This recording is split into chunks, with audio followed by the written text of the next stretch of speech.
Hi you guys, and today we'll be watching Fat Spurs, and I know many of you guys watch him. Let's see. Let's react to him. Facts First presents. This boy saved 2 little girls from a fire. Then, 6 decades later, a woman knocked on his door. Before we get into this inspirational story, help us spread the word about Facts First by clicking that like button.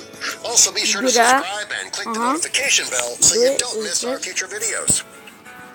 Ed Kip Malone was a happily married man for many years when he and his wife decided to move back to his hometown in the Conception Bay South area of Newfoundland and Labrador.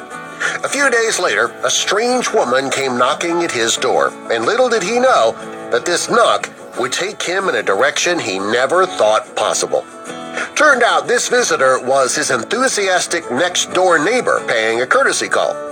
Most times, the neighborhood introductory chat includes details on the best community events, warnings about the local busybody, or the neighborhood grocer with the freshest beef. But when Ed Kip Malone shared an unsolved mystery he'd always had with his friendly visitor, he was shocked that she held the key to helping him solve his long-time mystery, one he'd wondered about for the past 65 years.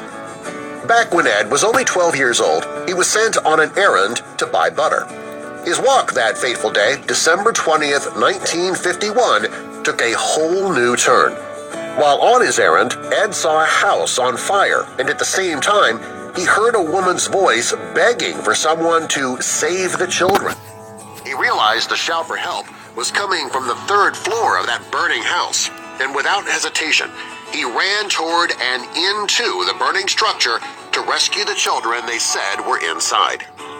Recounting the story in an interview on CBC News' St. John's Morning Show, Ed Malone said, "I knew there was an emergency, so I just ran over to that house."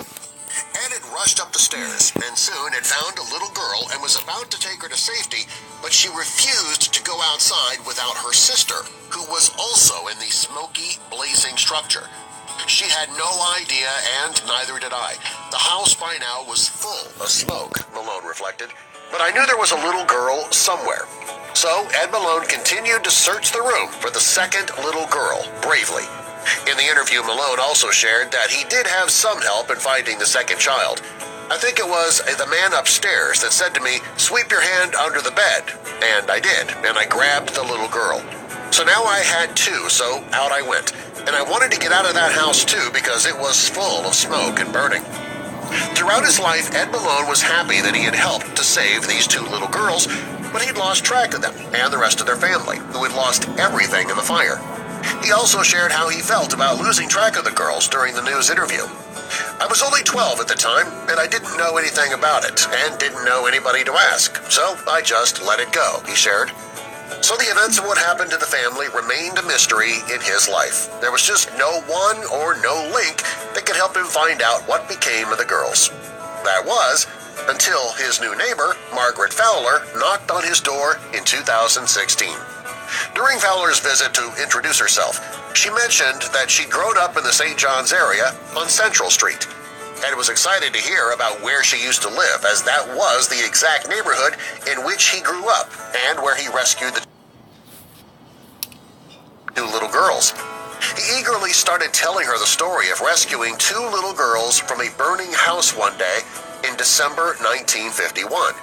His revelation left Margaret Fowler in shock. He shared in the interview that Margaret Fowler just looked at him and almost fainted at hearing his story. Then she told him, "I'm the little girl." While Margaret Fowler had very little recollection of the events of the fire and rescue, she knew enough to remember the event.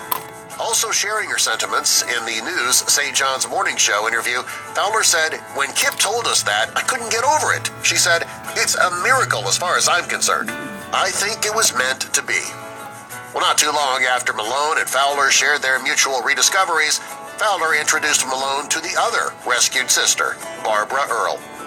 The trio of rescuer and rescued now all believe that the arrangement for them to meet after all these years was lovingly arranged by their parents who currently reside in heaven. In reflection, Earl and Malone both agree that their meeting was not just a coincidence. Fowler, the one who set the mystery buster a-ruling, said at the meeting after so many decades, "I don't know, but it was something happened up in heaven that our parents got us together." One thing seems very evident in this beautiful, touching story, and that is that a miracle has genuinely happened in the events where this boy saved 2 little girls from a fire. And then 6 decades later, a woman came knocking at his door. Subscribe for more.